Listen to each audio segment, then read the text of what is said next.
Kandalloor പൗരസമിതി ഗ്രന്ഥശാലയിൽ republic ദിനം ആഘോഷിച്ചു. President M Pushkaran ദേശീയ പതാക ഉയർത്തി. കണ്ടല്ലൂർ പൗരസമിതി ഗ്രന്ഥശാലയിൽ റിപ്പബ്ലിക് ദിന ആഘോഷം നടത്തി. പ്രസിഡന്റ് എം പുഷ്കരൻ ദേശീയ പതാക ഉയർത്തി. വൈസ് പ്രസിഡന്റ് കെ ജഗൽജീവ് അധ്യക്ഷത വഹിച്ചു. Secretary S Subhash Babu republic ദിന സന്ദേശം നൽകി. റിപ്പബ്ലിക് ദിനത്തിന്റെ കണ്ടല്ലൂർ നിവാസികളുടെ, നമ്മുടെ ഗ്രാമത്തിന്റെ, നമ്മുടെ നാടിന്റെ ഏറെ അഭിമാനമായി മാറിയിരിക്കുന്നു.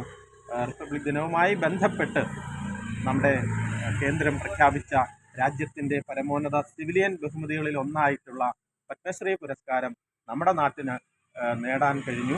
കൊല്ലകയിൽ ദേവകി അമ്മയിലൂടെ ഈ നാടിനെ പച്ചപ്പുള്ളതാക്കി മാറ്റി, നാടിൻ്റെ സിരകളിൽ പച്ചപ്പ് പടർത്തിയ, സ്വന്തം വീട്ടിലെ 5 ഏക്കർ സ്ഥലത്ത് 4000-ൽ പരം വരുന്ന അമൂല്യങ്ങളായ ഔഷധ വൃക്ഷങ്ങളടക്കം നട്ടുപരിപാലിച്ച് വർഷങ്ങളുടെ തീവ്രമായ പരിശ്രമത്തിലൂടെ നമ്മുടെ നാടിൻ്റെ അഭിമാനമായി മാറിയ, നാടിൻ്റെ പുണ്യമായി മാറിയ നമ്മുടെ കൊല്ലകയിൽ ദേവകി അമ്മയ്ക്ക് കണ്ടല്ലൂർ പൗരസമിതി ഗ്രന്ഥശാലയുടെ എല്ലാവിധങ്ങളായിട്ടുള്ള ആശംസകളും വിതരണത്തിൽ അർപ്പിക്കുന്നു.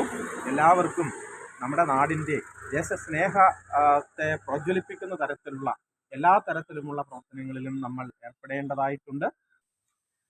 എന്തിനു വേണ്ടിയാണ് അമ്മയ്ക്ക് ഈ ബഹുമതി ലഭ്യമായത് എന്നത് ഓർക്കുമ്പോഴാണ് ജീവന്റെ നിലനിൽപ്പിന് വേണ്ടിയുള്ള ത്യാഗപൂർവമായ പ്രവർത്തനങ്ങൾക്കാണ്.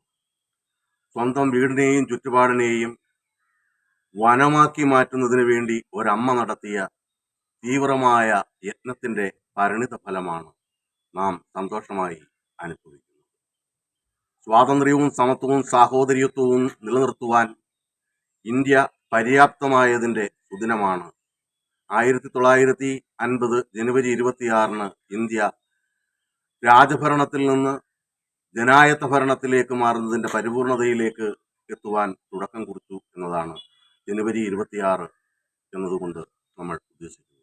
തുടർന്ന് ward member Reena Udayan, KPSC ഫൻസരിദാസ്, വിപിൻ, ജയലക്ഷ്മി എന്നിവർ സംസാരിച്ചു. ലൈബ്രറിയൻ രഞ്ജിനി കൃതജ്ഞത പറഞ്ഞു. CDNet news, Kayamkulam.